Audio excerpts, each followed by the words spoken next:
Buenas noches, ¿qué tal? Soy el doctor Ruy López Ridaura, director del Senapres en la Secretaría de Salud. Buenas noches, saludo a todas y todos allá, los que nos están viendo desde casa o desde sus dispositivos, y también aquí a todos los compañeros y compañeros periodistas. Muchas gracias por estar aquí siempre atentos. El día de hoy, aquí en Palacio Nacional, 6 de diciembre, y listos para dar el reporte técnico de las conferencias vespertinas. Y además del reporte técnico, también haremos una descripción de las curvas epidémicas. Ahora estamos abriendo la semana epidemiológica 50 y por lo tanto ya tenemos datos más estables hasta la semana 48, y es por eso que el día de hoy aprovecharemos para dar un recorrido por las curvas epidémicas de cada una de las entidades federativas. Entonces, me voy a poner de pie para darles el reporte técnico.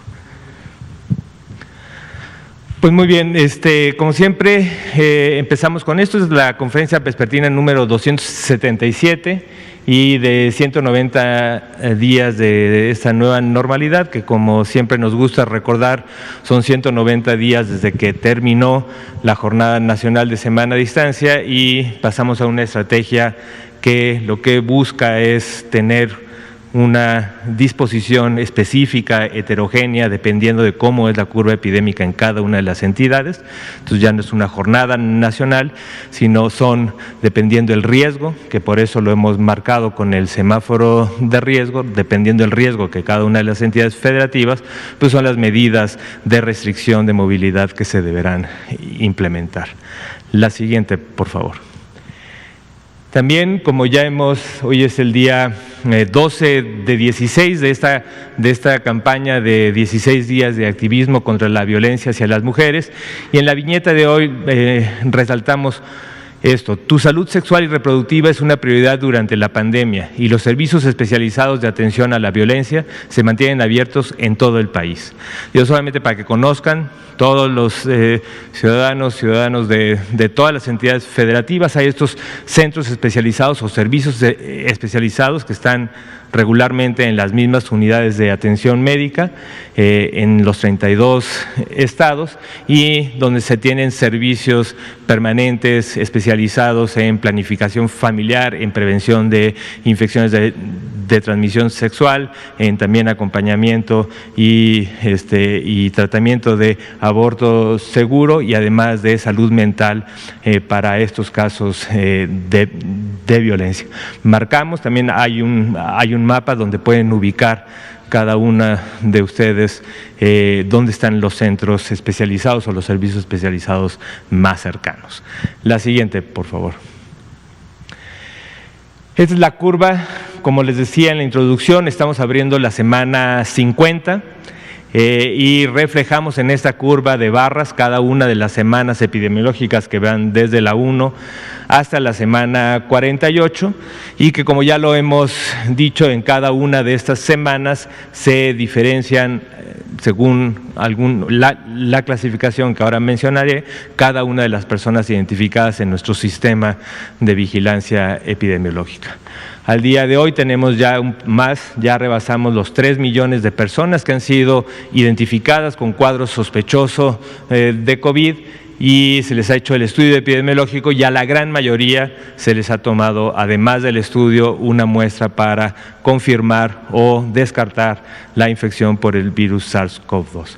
Lo que presentamos ya en la gráfica también es una curva, es la naranja, que va marcando el porcentaje de positividad de cada una de las semanas.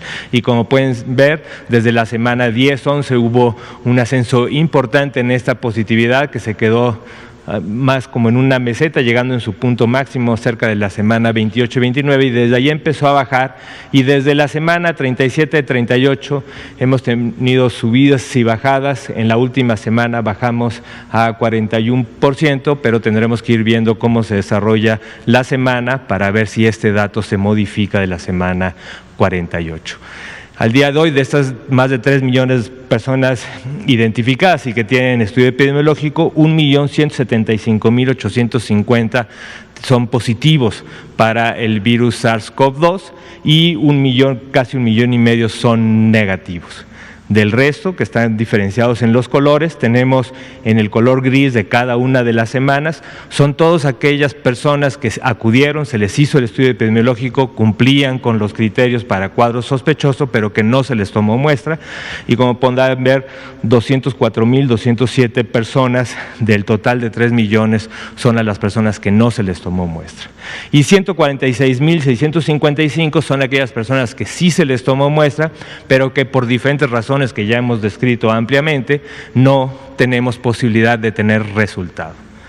Y de los que todavía tenemos posibilidad de resultado, son 41,439, principalmente de la semana, en este caso marcamos la 48, más los pacientes o personas que se han registrado posterior a la semana 48. Y lamentablemente tenemos registrado el día de hoy 109,717 defunciones confirmadas, ya sea por estudios del laboratorio, del hisopo, para identificar al virus SARS-CoV-2, pero también recuerden, para el caso de funciones, como también para el caso de casos, también se tiene la posibilidad de confirmación por medio de asociación epidemiológica, y en el caso de funciones además se suman aquellos casos que por dictaminación, en cada uno de los comités dictaminadores a nivel de unidad hospitalaria, jurisdicción estatal, se han dictaminado que sin tener un estudio confirmatorio, se confirma por la evolución clínica y el expediente que es una defunción asociada directamente a la infección por el virus SARS-CoV-2. Como pueden ver en la altura de las barras, desde la semana 37 pues ha habido un ascenso que no necesariamente se refleja en las positividades, pero como vamos a ver, lo que hacemos con estos datos es hacer una estimación de casos, que lo que tomamos son todos los casos confirmados, y después de los casos sospechosos o sin muestra o que no tengan posibilidad de resultado, le aplicamos el porcentaje de positividad de cada semana, y así es como calculamos los casos estimados. La siguiente, por favor.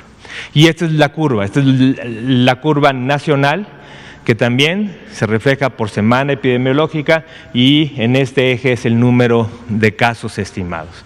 Y como pueden ver en la línea azul claro, tenemos el ascenso que ya hemos descrito ampliamente, que más o menos llegamos a la semana 28, 29 en el pico más alto que tuvimos, y de ahí hubo un descenso importante hasta un punto mínimo más o menos en la semana 38, y hemos presentado un ascenso a nivel nacional, de que recuerden que es una mezcla de todas las curvas que más tarde veremos de cada una de las entidades federativas. Hemos presentado este ascenso. Y lo que marcamos como 6% es el cambio que de la semana 47 a la 48 tenemos ahora en la semana 48, que es donde ya tenemos estabilidad de los datos, y estamos abriendo con un descenso de menos 6%. Esto también recuerden, esto lo hemos presentado semana con semana. Normalmente los domingos tenemos estos descensos, y conforme van estabilizándose aún más los datos, este descenso suele disminuir día con día, y es posible que lleguemos ya sea a una meseta o ligeramente positivo, pero creo que es importante resaltar de que después de varias semanas de un ascenso es posible que estemos llegando a una meseta, pero esto se confirmará conforme vayan pasando los días. El otro dato importante son el porcentaje de casos activos estimados, que también ha ido creciendo. Llegamos casi a tener 3%, ahora estamos en 5%, y eso también refleja un poco la actividad reciente de este incremento en la actividad, en la circulación, en la actividad epidémica de este rebrote o repunte, y representa 73,413 personas, que son las personas que activamente están en este periodo de contagiosidad y que pueden estar transmitiendo o moviendo la circulación del virus SARS-CoV-2. La siguiente, por favor.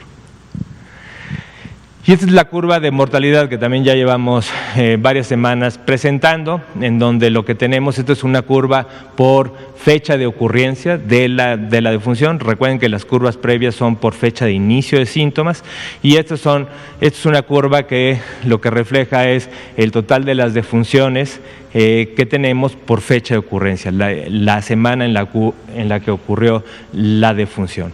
Y como pueden ver, también muy parecido a lo que vimos en la curva epidémica, con un pico importante máximo hasta la 28-29, de ahí un descenso, hemos tenido un incremento, y en la última semana estamos abriendo, digamos, la semana 48 con un incremento del 5% con respecto a lo que vimos en la semana 47. Tenemos también pues, defunciones que no tienen muestra, por eso aquí hablamos de las defunciones estimadas, y aquí también defunciones que se quedaron sin posibilidad de resultados y que también se les aplica la misma metodología para tener una estimación más cercana a la realidad. Y también reflejamos aquí el punto máximo, la semana donde más defunciones hubo, que fue la semana 28, un total de 5.388, y en la semana 48 se presentaron 3.198, que refleja un 37% de disminución conforme a la semana de mayor número de defunciones. La siguiente, por favor. Y como pueden ver, presentamos a veces en un día, presentamos la ocupación hospitalaria de cada una de las entidades y alternamos con esta gráfica que lo que refleja es también una gráfica de una curva epidémica donde está el tiempo aquí, este está por día, por eso se ve tanto movimiento altos y bajos, y estas son las personas hospitalizadas. Esta es la curva de hospitalización, donde tenemos tres líneas, una línea en roja que son la ocupación general, una línea azul verdoso que está reflejando el número de pacientes hospitalizados en camas para paciente crítico con ventilador, intubados, y la morada es la suma de ambas. Y como pueden ver, después de también cerca de la 29 que tuvimos el pico máximo, llegando a ese valle ya llevamos tal vez unas 3 semanas o 4 semanas ya casi de ascenso en las hospitalizaciones a nivel nacional. La siguiente. Quiero agradecer, tuvimos, como saben, parte de la estrategia y que también se ha venido diciendo desde la semana pasada, en jueves y viernes, el viernes que estuvo aquí la doctora Oliva López, de Secretaría de Salud de la Ciudad de México. Estamos en este esfuerzo multisectorial para aumentar la capacidad rápidamente en la Ciudad de México, como se ha hecho también en otras entidades, como se hizo en Chihuahua, como se hizo en Durango, como se hizo en Coahuila, como se está haciendo también trabajando con las autoridades locales en Zacatecas, en Baja California, en esos estados donde estamos llegando a momentos de alarma, con ocupaciones por arriba del 50 o del 60% de la capacidad. Entonces tenemos que incrementar rápidamente la capacidad. Mucho de la capacidad hospitalaria se disminuyó un poco, dado que se empezó a abrir los recursos para la hospitalización para otro tipo de padecimientos. Y el esfuerzo que vimos desde la semana pasada, desde inicios de la próxima semana, es la posibilidad de que en todas las instituciones se pueda llegar rápidamente al mismo nivel que se tenía en su tope máximo en la Ciudad de México e incrementarlo un poco más. Y una de las partes muy importantes es recordar que cuando hablamos de disponibilidad de camas, no solamente estamos hablando de la cama, estamos hablando de que esta cama tiene un equipo médico, un equipo de salud, con médicos especialistas, con médicos generales, enfermeras, enfermeros, que están atendiendo, o sea, que lo necesario para atender a ese paciente, y también estamos hablando de insumos y de un equipo médico. Entonces, en este esfuerzo, que es un esfuerzo que estamos para apoyar a estas entidades, en este caso especialmente en la Ciudad de México, el gobierno de Campeche, y por eso quiero aquí externar un profundo agradecimiento tanto a su gobernador como al secretario de Salud del Estado de Campeche, en que facilitaron que podamos mover un número 24, 25 personas, médicos, médicas, enfermeras, enfermeros, algunos especialistas que vienen del estado de Campeche. Agradezco también a la Secretaría de Marina que nos facilitó el trasladarlo, y el día de hoy llegaron este equipo de salud del estado de Campeche y que se insertará en las diferentes unidades médicas de la Ciudad de México para aumentar así la capacidad. Cuestiones similares lo está haciendo también el IMSS. El IMSS también está reorganizando y llamando voluntariamente a personal de salud de entidades donde estamos con muy poca carga epidémica, especialmente aquellas entidades en verde, como este caso Campeche, Chiapas, Veracruz, que fue el nuevo estado que se incorporó al grupo de estados en verde, y estamos tratando de hacer este esfuerzo para poder tener el personal que sabemos, es un personal que también ha estado trabajando durante muchos meses. También, además de agradecer al gobernador, agradecer especialmente a estas personas que voluntariamente están apoyando a la Ciudad de México, y también a todos los organizadores de esto, especialmente al maestro Juan Ferrer y al doctor Alejandro Esbarch del INSABI, que hicieron también posible este traslado. La siguiente. Es una foto también del traslado en el avión de Sembar. La siguiente, por favor. Entonces vamos a ir rápidamente por cada una de las curvas. Un poco por lo que creemos que es importante es porque vemos la curva nacional, pero también, dado que esto es una descripción de todo el país, es importante que también en cada una de las entidades vean lo heterogéneo que sigue siendo. No es que todas las entidades reflejan la curva que estamos viendo a nivel nacional, y vamos a ver algunas entidades que están subiendo más rápido que otras que están bajando, otras que siguen bajando, que están en el valle, y esto es útil para que en cada una de las entidades, las personas que viven en esa entidad se den cuenta de esto, estén vigilando la curva epidémica de su estado y estén atentos a todas las disposiciones que las autoridades locales, como autoridades sanitarias, están llevando a cabo para las estrategias de mitigación y control. Entonces vamos a ver, todas las curvas van a ser parecidas a las que hemos presentado, la semana epidemiológica hasta la semana 48, y aquí el número de casos. Esta escala va a ir cambiando dependiendo de la cantidad de gente que hay en el estado, pero lo importante es la pendiente, las formas de las curvas. Y como pueden ver, Aguascalientes, que había estado desde la semana 37 con un importante incremento, superando todo lo que había pasado antes, ¿no? En esta última semana, tiene un descenso, está abriendo con un descenso de menos 18%, y creemos que este descenso de alguna forma se va a mantener durante la semana, y esperemos que conforme vayan pasando las semanas, todas las acciones que se están implementando en Aguascalientes después de este ascenso estén teniendo un efecto importante en el control de la transmisión. La siguiente, por favor. Baja California, también un estado que fue de los estados iniciales, un incremento importante llegando a su pico inicial en la semana 16, y después de un descenso lento, un poco más de meseta, pero que había llegado a un descenso importante en la semana 40, desde los últimos 2 meses ha habido un ascenso importante en Baja California, y Baja California es de esos estados donde también estamos trabajando coordinadamente a nivel sectorial con las autoridades locales para facilitar, incrementar el apoyo hospitalario y también incrementar las acciones de mitigación en la comunidad. Abre con un descenso del menos 2%, pero este sí es un descenso tan pequeño que es muy probable que al final de la semana esto siga reflejando un ascenso, tal vez no a la velocidad de la última semana, pero sí un ascenso. La siguiente, por favor. El estado de Baja California Sur, presentaron también su pico máximo en la semana 31, y prácticamente desde esa semana ha tenido un descenso con algunos altos y bajos.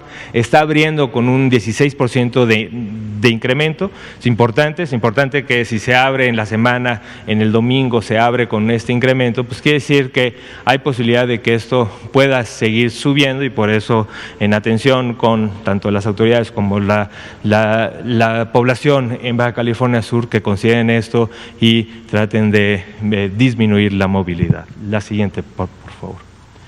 Campeche, de los estados que están en verde ya desde hace 3 semáforos, vemos una curva en la que presentó su pico en la semana 28-29 y prácticamente ha descendido prácticamente hasta su línea basal, está muy cerca de estar en su línea basal, y aún en la última semana todavía abrió con una disminución del 8%. La siguiente. Coahuila, como recordarán, tuvimos este rebrote importante a partir de la semana 38, que llegó a un pico máximo superior a lo que había tenido antes, pero a partir de ahí, con muchas acciones que se han hecho en Coahuila, ha habido un decremento importante tanto en la transmisión, ya llevamos 2 semanas con disminución, en la última semana con un menos 15%, y también las capacidades hospitalarias también se están incrementando. La siguiente, por favor. El estado de Colima, teniendo esta curva con un pico máximo tardío en la semana 34, tardío con respecto al resto de las entidades, y a partir de ahí ha tenido un descenso importante, y en la última semana está abriendo con un descenso del menos 10%, que esperemos que durante la semana se conserve como descenso, o si acaso tal vez en una meseta. La siguiente, por favor. El estado de Chiapas, también de los estados que ya lleva un segundo semáforo en verde, tuvo un ascenso muy importante hasta la semana 26, descendió rápidamente y ya lleva prácticamente casi 2 o 3 meses en su prácticamente línea basal, ¿no? Todavía está cerrando en un menos 21%, y pues Chiapas son de esos estados donde hay un control muy importante, hay una serie de acciones muy importante. La Secretaría de Salud tenía un despliegue territorial muy importante en cada una de las comunidades, y pues desde aquí nuestra felicitación para la Secretaría de Salud y el gobierno en Chiapas. La siguiente, por favor. El estado de Chihuahua, como recuerdan, fue de los estados que pasó a rojo porque había tenido un ascenso muy lento, y de repente en la semana 39 tuvo un pico muy importante, un pico que tanto se vio en la curva epidémica como en los casos hospitalizados, como también en los picos de mortalidad. Pero a partir de la semana ha tenido un descenso muy importante y ya lleva 3 semanas en descenso, y todavía en la última semana con un descenso de menos 45%, que también se está reflejando muy importante en un descenso en la hospitalización. La siguiente, por favor. Ciudad de México, que hemos hecho el hincapié durante la semana previa, que tuvo un ascenso, se estuvo manteniendo en meseta durante varios meses. Recordar que estas entidades, o en este caso prácticamente una megalópolis, donde hay una alta concentración, tanto densamente poblada, mucha concentración de individuos y con una movilidad importante, pues son de las poblaciones que son más, representan un reto mucho mayor para su control. Y a partir de la semana 40, la Ciudad de México ha presentado este ascenso continuo prácticamente, teniendo una diferencia en la última semana del 9% con respecto a la semana 47. La siguiente. Durango también fue de los estados que pasó a semáforo rojo, y que de repente también hubo una acción muy importante y ha tenido un descenso a partir de la semana 44, donde tuvo su pico máximo durante toda la epidemia.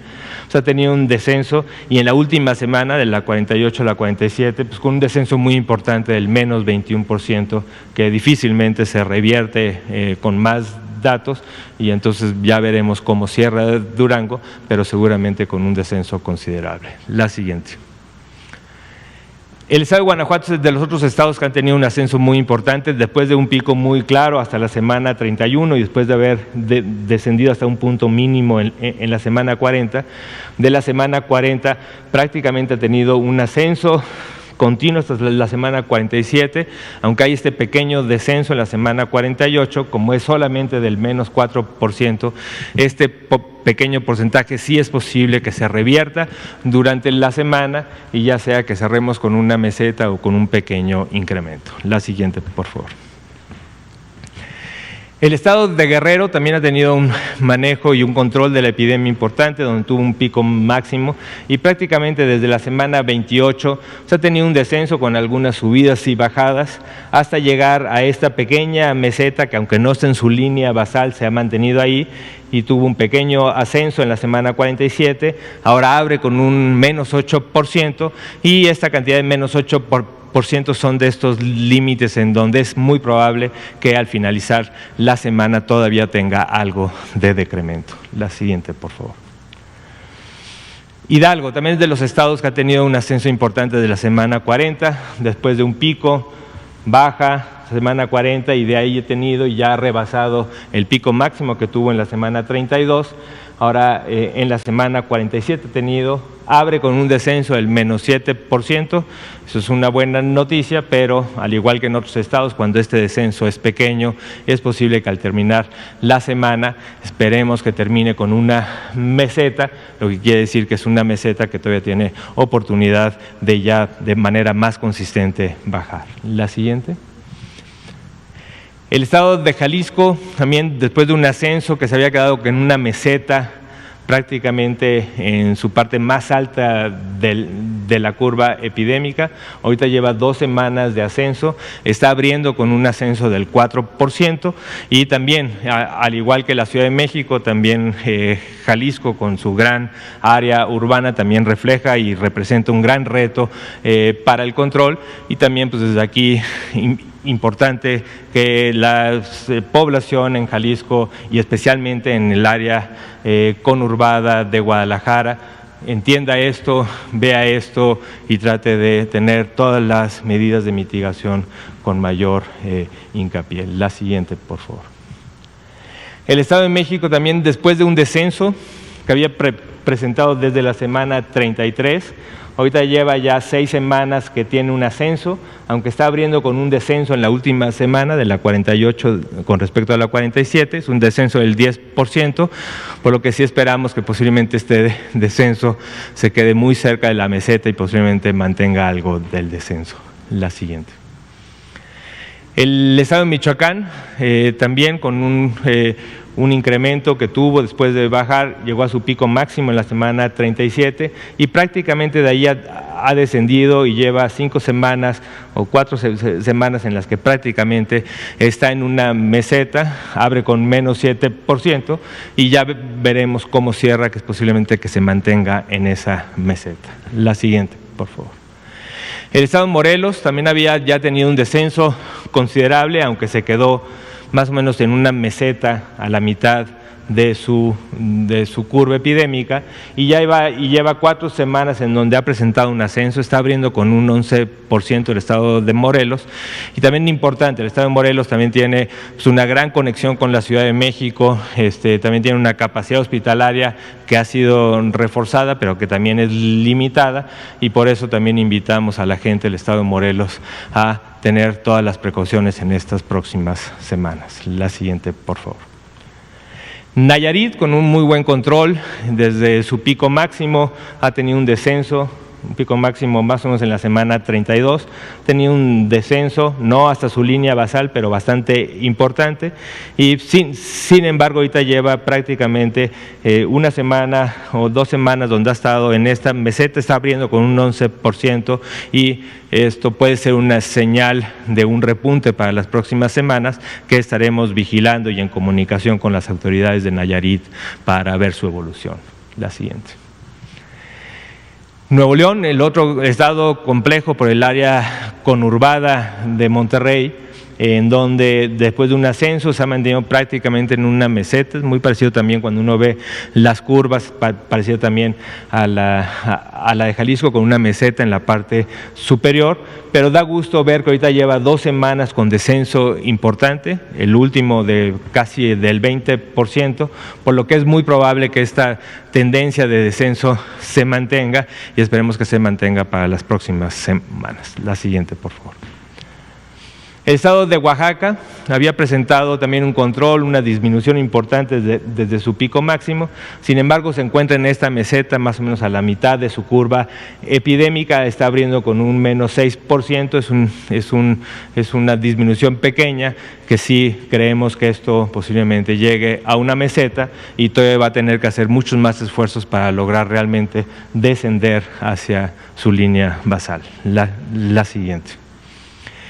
El estado de Puebla también después de un manejo muy bueno, con un descenso continuo que había presentado hasta la semana 38, tuvo una meseta aquí y lleva ya 4 semanas donde ha tenido ascensos, no muy rápidos, no muy importantes, pero sí ascensos, lo que también obliga a tener acciones, a hacer un poco más fuertes las acciones que permitan disminuir la movilidad y por lo tanto disminuir la transmisión. La siguiente, por favor.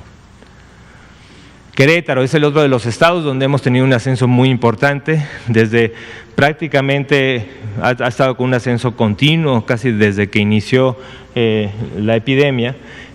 Había tenido un pequeño descenso, pero desde la semana 37 ha tenido un ascenso, está abriendo con un 14%, es un buen descenso, creemos que esto se puede mantener, se va a mantener como descenso, pero va a ser muy importante ver la evolución de las próximas semanas y estoy seguro que las autoridades en Querétaro tienen ya un plan, y lo hemos platicado, también un plan importante para mantener este descenso de manera continua. La siguiente. El estado de Quintana Roo, también un estado complejo por los centros turísticos. Recuerden que también fue de las primeras entidades que tuvo este pico epidémico en las semanas iniciales de toda la curva epidémica a nivel de país, pero después tuvo este segundo pico importante hasta la semana 29, pero prácticamente de ahí ha tenido un descenso continuo, con algunas subidas y bajadas, pero realmente un descenso continuo, se está acercando a su línea basal. La siguiente, por favor. El estado de San Luis Potosí también había estado con un descenso muy importante, muy claro, muy consistente desde la semana 31, se quedó en esta meseta, la mitad de la curva epidémica, que es importante cuando un estado entra a este momento y no logra seguir descendiendo, hay que también empezar y hacer y reforzar acciones de mitigación para tratar realmente de disminuir. Está abriendo con un 16% de disminución, cosa que seguramente se mantiene, aunque seguramente quedará cerca de esta misma meseta en la que se ha mantenido en las últimas semanas. La siguiente, por favor. El estado de Sinaloa, también esto ya lo hemos visto, también de los estados que iniciaron tempranamente, y ha tenido desde su pico máximo hasta la semana 48 prácticamente un descenso continuo, y en la última semana abre con una disminución del menos 27%, que es una disminución también muy importante. La siguiente. El estado de Sonora también había ya tenido un descenso muy claro, se quedó aquí como en la tercera parte de su curva epidémica y desde la semana 45 había estado con tendencia de ascenso, está bajando, está abriendo con un menos 14%, pero tampoco es tan importante y como viene de un ascenso es posible que se quede cerca en esta misma meseta, por lo tanto la población en Sonora también tiene que estar precavido por la posibilidad de un rebrote. La siguiente, por favor. El estado de Tabasco, tuvo una disminución muy importante desde la semana 30, en las últimas 3 semanas ha tenido un incremento, aunque abre con un menos 2%, este decremento tan pequeño es posible que sí se traduzca en todavía un incremento al final de la semana.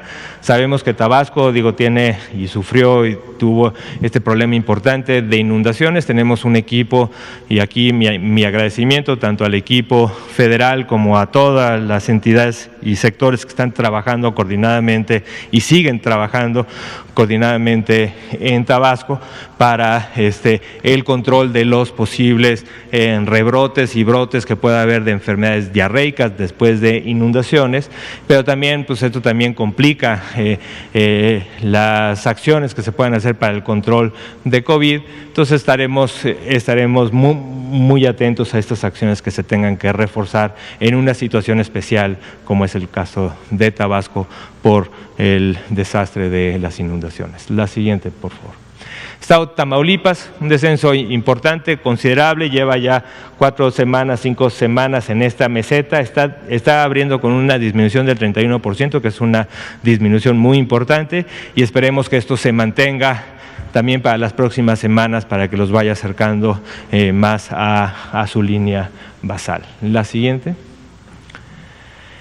Estado de Tlaxcala, después de un descenso continuo desde la semana 30 que tuvo el pico hasta la semana 40, de la semana 40 también ha tenido un ascenso, abre con un ascenso del 8% y por eso también Tlaxcala son de esos estados donde hay que estar vigilando y haciendo acciones concretas para tratar de que este ascenso que se ve para las próximas semanas se pueda llegar a revertir. La siguiente, por favor. Veracruz, el estado que esta semana se incorpora a los estados en verde, tiene un descenso continuo muy importante, no ha llegado a su momento basal, está abriendo con un 4%, pero realmente por el resto de los indicadores, hospitalizaciones y otro tipo de indicadores que usamos para la calificación del semáforo, creemos que está en buenas condiciones, pero también, como lo hemos repetido muchas veces, para el semáforo verde tampoco es un no riesgo. Y este semáforo verde, más si estamos no en la línea basal, pues también puede ir cambiando de su riesgo, incrementando su riesgo, y por eso también hay que tener tanto la vigilancia estrecha como las medidas de mitigación necesarias. La siguiente.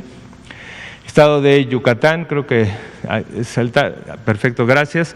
Ha tenido un control importante desde la semana 30 que tuvo su pico, ha descendido, está abriendo con menos 5%, aunque también se encuentra un poco a la mitad de su intensidad epidémica, un poco por debajo de la mitad, y esperemos que este menos 5% vaya, aunque es posible que quede en una meseta, pero en las próximas semanas se vea un descenso mayor. Y ya para terminar, Zacatecas, también de los estados que tienen un incremento muy importante, ya superando con mucho su pico que tuvo en la semana 33, y da gusto ver que después de una serie de medidas que se han hecho en Zacatecas también, abre con esta menos 17%, que es difícil que esto se vaya hasta la meseta o que incremente, seguramente va a disminuir, pero estaremos vigilando porque es también de los estados que han estado y que cambiaron hacia el semáforo rojo. La siguiente, para recordarles, el semáforo es el que se presentó el viernes, entra en vigencia el día de mañana, y como lo presentó el doctor Ricardo Cortés el viernes pasado, tenemos un cambio importante. Cuando uno lo ve, pues mucho naranja, la gran mayoría de los estados está naranja, hubo muchas entidades federativas que pasaron de amarillo a naranja, y tenemos dos entidades que están en rojo, que es Baja California y Zacatecas, ¿no?, que se ve también en las curvas que presentamos.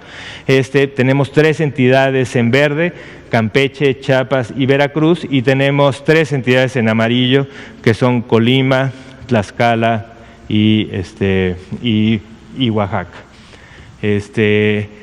La siguiente, una cosa que es importante que también reflejamos en el semáforo, es aquellas entidades en naranja que están muy cerca del límite para pasar el rojo, y por lo tanto pues la intensidad de sus acciones tienen que ir acorde a este riesgo, y esas entidades son Sonora, Durango, Coahuila, Nuevo León, Aguascalientes, Hidalgo, Querétaro, Guanajuato, Estado de México y Ciudad de México. En estas entidades es donde este color naranja están cerca del límite con el rojo, y por lo tanto las acciones. Y aquí pues recordar tanto parte del mensaje del presidente López Obrador como de los informes y mensajes que han dado de la Ciudad de México, en el sentido de la importancia de que, independientemente que estemos en naranja, es importante aquí en la Ciudad de México, como en todas estas entidades, especialmente en las que marcamos como cerca del riesgo máximo, que es el rojo, el hacer todo lo posible para disminuir la movilidad. Y esto lo que implica principalmente es que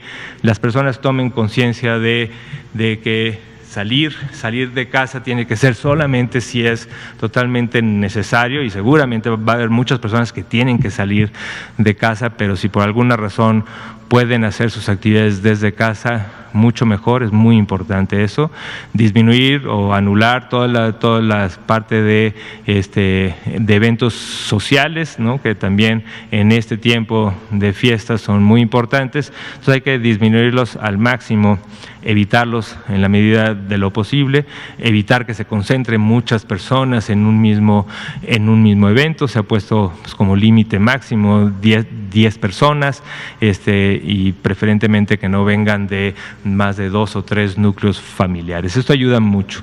Ahora, y si van a salir de casa, es muy importante mantener pues, tanto la sana distancia, es muy importante que vean, que identifiquen la sana distancia, es muy importante también el uso adecuado del cubrebocas, especialmente cuando no podemos mantener esta sana distancia, cuando hay algún servicio que tenemos que hablar con personas, muy importante el uso de cubrebocas, o en lugares cerrados donde también hay poca ventilación, pues con mayor razón. También muy importante el tratar de mantener lo más ventilado posible tanto las casas o las oficinas o los diferentes lugares cerrados, porque gran parte sí hay una disminución muy importante del riesgo de transmisión cuando hay una buena ventilación. Y seguir insistiendo en el lavado frecuente, muy frecuente de manos, que también es una de las medidas importantes. Entonces, hasta aquí llega el reporte y ahora sí pues, abrimos a preguntas y respuestas. Tenemos todavía unos minutos. Adelante. Gracias, buenas noches. Quiero preguntarle, doctor, sobre la vacuna de Pfizer. Entiendo que son 34 millones de dosis las que se van a adquirir y quiero saber cuánto va a costarle esto a México. No sé si tiene el dato de cuánto va a costar cada vacuna. Y también preguntarle sobre la red de ultracongelación de la vacuna Pfizer. ¿Va a comprar México la red? ¿No la va a comprar? No sé si nos puede explicar cómo se va a realizar este proceso. Y la vacuna, si me puede explicar, ¿es para prevenir la infección o cuál es, en qué consiste la labor o en lo que va a ayudar esta vacuna, por favor? Y ya por último preguntarle en qué porcentaje se reconvirtieron los hospitales y ahora se van a volver a reconvertir. Muchas gracias. Muchas gracias. De la vacunación, bueno, primero anunciarles también que como ya se mencionó, creo que el viernes y también creo que ayer el doctor Alomía lo mencionó, el martes que viene en el Pulso de la Salud se va a dar una presentación con más detalle de todo el programa de vacunación en sus diferentes fases, ¿no? Entonces, no podemos, es mucho mejor tener este mensaje de manera integral el próximo martes. Pero adelantando algunas de las cosas. Uno, del contrato, el contrato tiene cláusulas claras de confidencialidad y el precio no lo conocemos, no es público, principalmente porque es un contrato privado con estas cláusulas de confidencialidad donde especialmente viene el monto del costo, ¿no? Se firmó por estos más de 34 millones de vacunas, pero no viene el precio y lo desconozco yo, porque está en estas cláusulas de confidencialidad. En algún momento se va a dar a conocer, supongo que se va en algunos de los reportes ya generales se ha mencionado toda la inversión pública en vacunación, eso se mencionó, también lo mencionó el secretario Herrera en algún momento, entonces en algún momento sí se va a conocer cuánto está costando, pero no tal vez en contrato por contrato, sino cuál es la inversión total que se hará para vacunación. En efecto, específicamente para la vacuna de Pfizer, como ya se ha comentado, pues requiere ultracongelación. Estos son temperaturas de menos de 75 grados centígrados y por lo tanto estos son tanto los refrigeradores o los ultracongeladores son equipos especializados, no es cualquier congelador.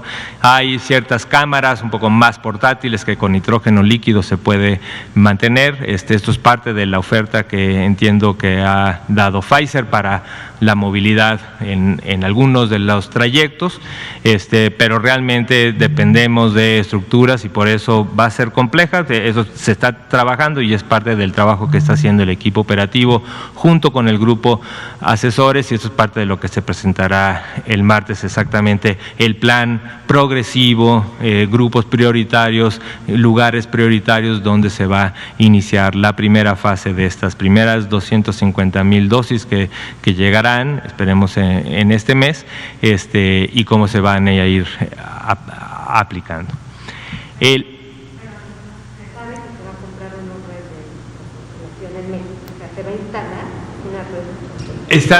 Se está trabajando en identificar la red y cómo se va a poder reforzar para mantener, ¿no? La ventaja también de la posibilidad de tener otras opciones de vacuna que no tengan esas restricciones es que, pues, dependiendo dónde se pueda mantener la red de ultracongelación y dónde no, pues va a ser también de los criterios que seguramente se usarán para distribuir diferentes tipos de vacuna. En cuanto al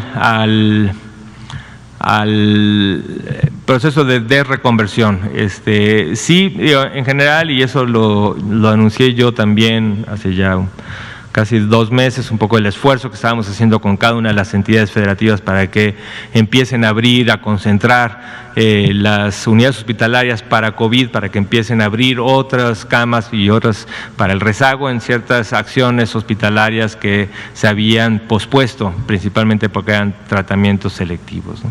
Entonces, más o menos, depende mucho de la entidad, pero aquí en la Ciudad de México, digamos que hubo una disminución cerca del 20% de las camas que se tenían disponibles, que se van a recuperar. Ese es el esfuerzo que se está haciendo, porque ya eran camas, ya teníamos identificado cuáles eran las camas, cuáles eran las necesidades, equipo, también equipo de personal de salud. Entonces, y pensamos todavía llegar a un punto máximo mayor que el máximo que se tuvo en agosto, ¿no? Entonces, más o menos es eso, entre 20 y 30% lo que se reconvirtió, que se recuperará en los próximos días, o ya se está recuperando. Pues eso tenemos que irlo viendo, un poco la idea es, como plan inmediato en estos días, es recuperar la capacidad máxima que se tuvo en agosto, pero también en los planes que también seguramente se presentarán en la semana. Exactamente, vamos a tener este monitoreo diario con la Ciudad de México y con todas las instituciones para ver el incremento de camas, y dependiendo la necesidad, pues se irá viendo la forma de expandir. Es muy probable que sí tenemos que llegar a un límite mayor que el que se tenía antes, y eso es en lo que estamos ahora trabajando. Me preguntaba qué hace la vacuna de Pfizer. ¿Qué, perdón? ¿De qué sirve la vacuna de Pfizer? Perdón, no, muy importante pregunta, gracias, y esa era muy importante.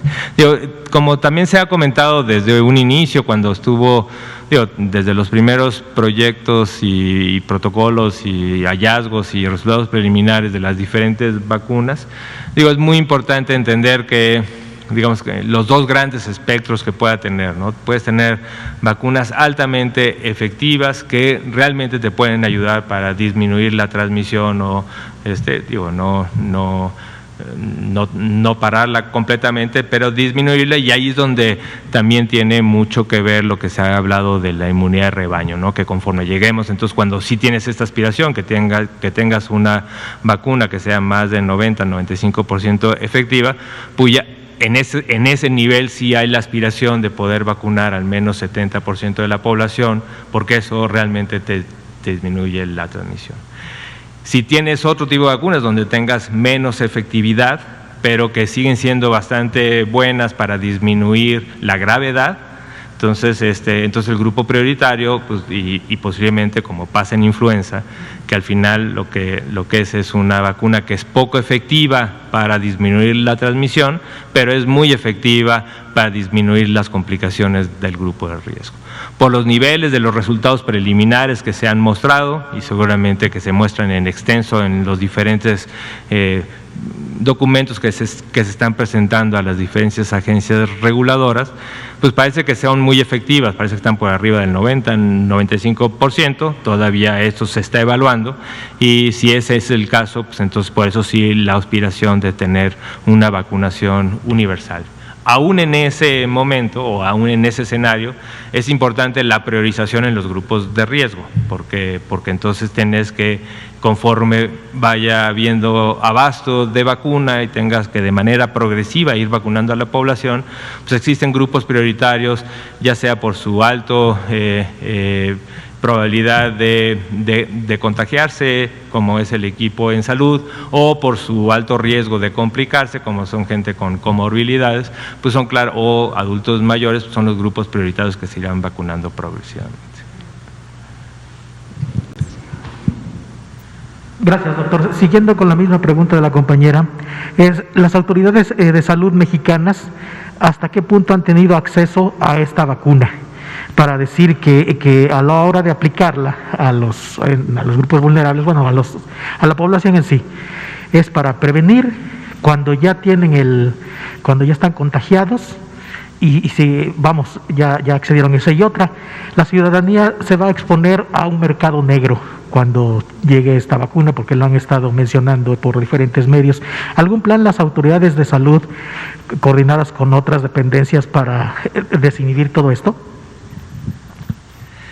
A ver, sí, de la primera pregunta, el único, entiendo yo, y esto pues, va a ser de las cosas que de manera extensa se describirá el próximo martes, la única compañía que ha sometido ya un expediente para revisión es Pfizer.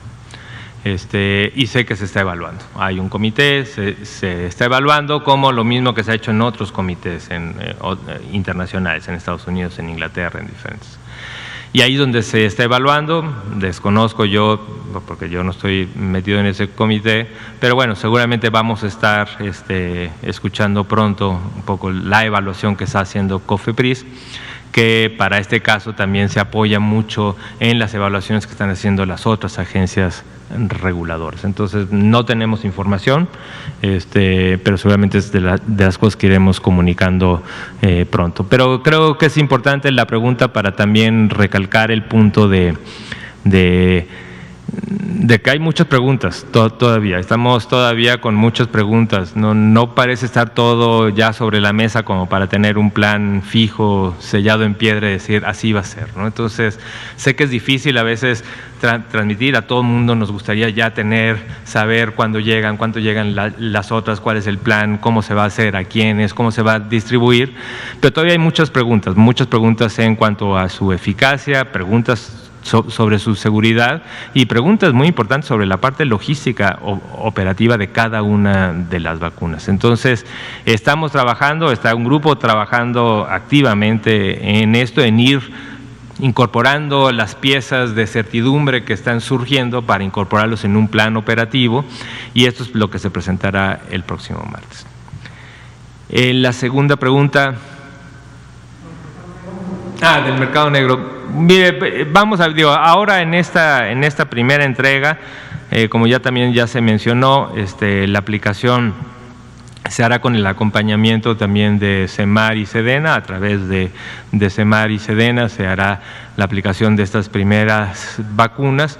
Sí se está contemplando y sí se tiene que tener también, y se está trabajando en un plan de protección, y esto se convierte en un plan de seguridad nacional.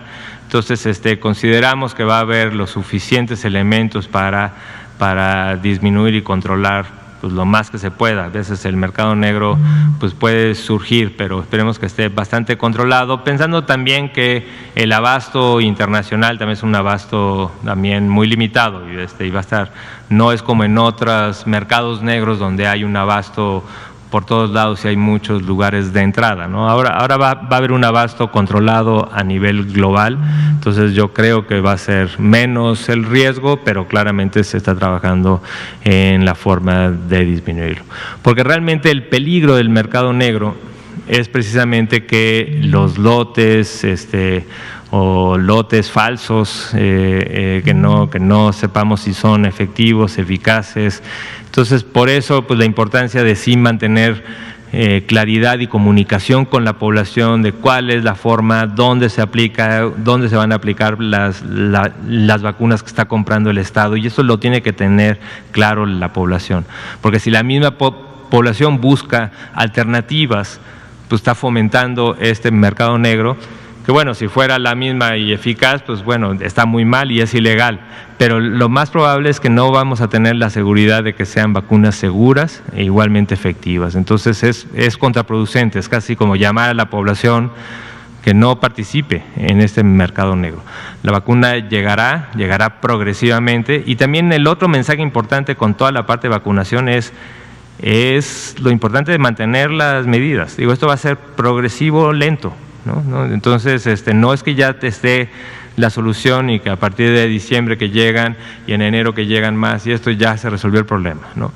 Esto va a ser progresivo, lento, y la población tiene que entender que todas las medidas que se están haciendo, especialmente la identificación de los casos, especialmente aquellos casos sintomáticos que tengan factores de riesgo, la necesidad de ir tempranamente a atención médica, el rastreo de contactos, que cada persona identifique a sus contactos, que los contactos de casos positivos sepan que son contactos para poder ir monitoreando su mismo estado de salud, pero especialmente las medidas de mitigación comunitaria, la sana distancia, el lavado de manos, el uso correcto de cubrebocas. Eso vamos a tener que vivir varios meses, ¿no? Digo, esto es una cosa que vamos a tener en lo que la vacuna progresivamente va avanzando, en este mar de incertidumbre que aún se tiene, pero que se está trabajando con un plan operativo específico.